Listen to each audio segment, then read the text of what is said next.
This is a LEGO Crusader minifigure, and today we're going to be making them a battle pack equipped with some cavalry, a bunch of different knights, and a custom-built battering ram.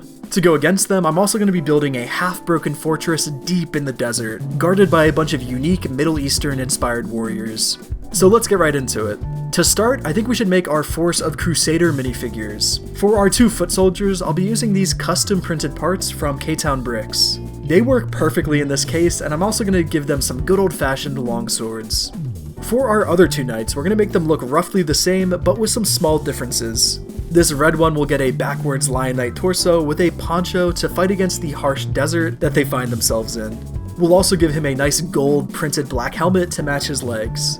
As for his weapon, we'll build them a simple lance with a gold flag on the end of it. Now to go with him, I'm going to make a silver and blue version as well, this time by using a backwards Black Falcon torso. I think these two turned out looking really nice, and they fit right in with the Crusader theme that we're going for. So with all four of our knights now complete, now we need to start building them a battering ram. I'm going to start this off by making a rectangular base for our wheels and the rest of the ram to sit on. I'll also decorate it a bit with some pyramid pieces in the front and some padded sections in the middle for the ram to rest on when not in use.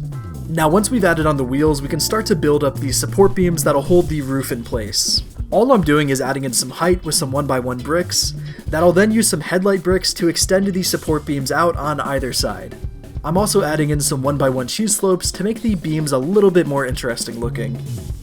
Now to connect the two beams on each side, I'm going to add in a layer of 1x1 rounds so that it looks like they're actually connected.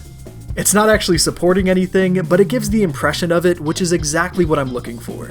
To finish off this section, I'll place down some dark tan cheese slopes that will help us lock in the roof. Okay, now for the roof. What I've done here is connect two identical sections of tiles together with a basic hinge piece. This is the most finicky part of the whole mock, so I don't want to take it apart to show you, but I think you get the idea.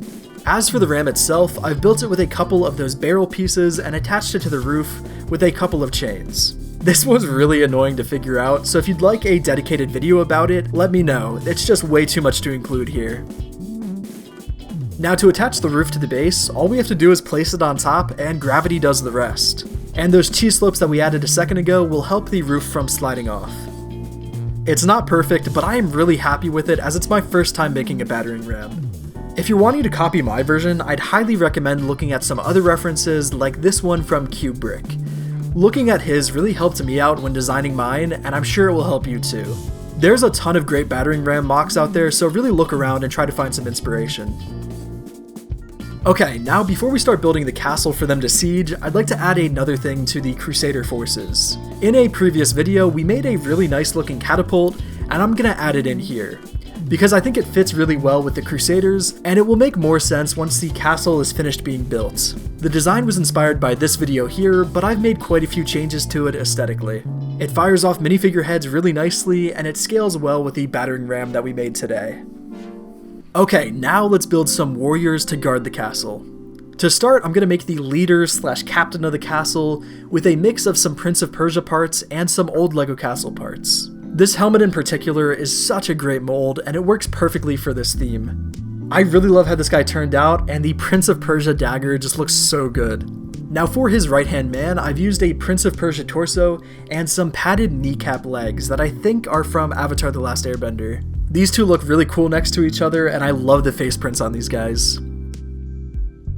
So for our more basic soldiers, I'm going to make them with some backwards dragon torsos and some robe-like printed legs.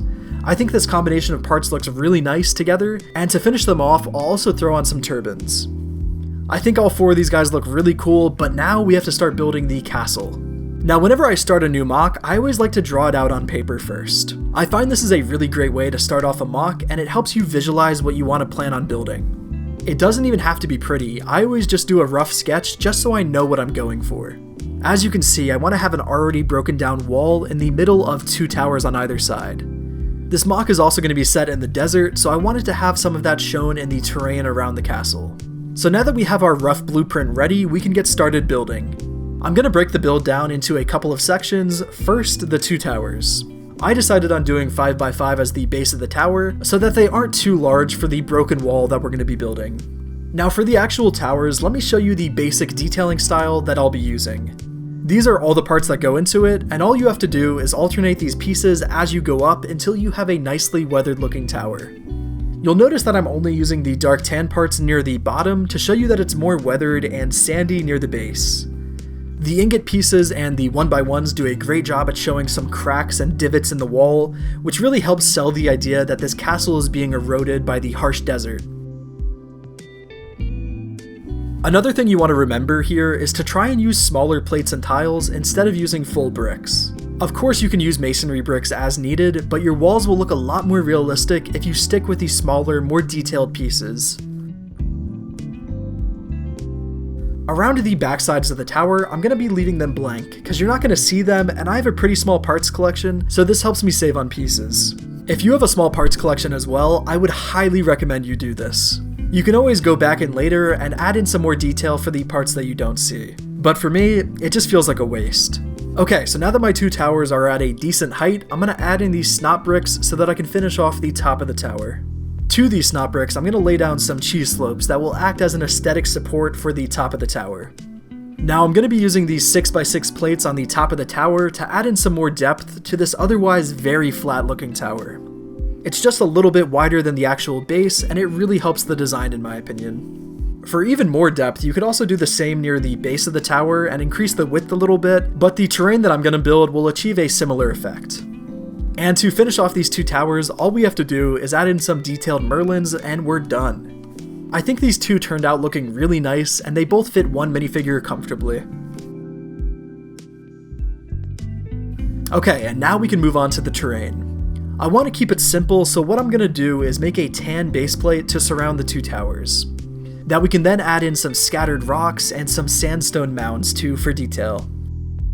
For our last little bit of detail here, I'll throw in a dark tan bush on the right side. All of the rocks in the middle will really help sell the idea that the wall has been destroyed. Okay, and now that all the terrain is done, we can slide in the towers, and all we have left to do is build the wall in the middle. Using the same pieces from the towers, we'll build up a wall with some slopes going down to show that it's been blown to pieces. Then also making a dark gray one on the inside for some increased depth. Kind of like it's showing the stones that were used on the inside of the walls. And now that that's finally done, we are ready to put it all together. With all the minifigures set up and the Crusaders outside sieging, I am so happy with how this turned out. It makes for a pretty cool looking display on my new shelf, and I will be really sad when I have to take this apart for its pieces. But thankfully, me making these videos kind of puts them in this time capsule, forever keeping these mocks in stasis for when I want to return and enjoy them once again. I really hope you enjoyed this video. I have a bunch more mocks and fun videos coming very soon. And as always, thank you so much for watching.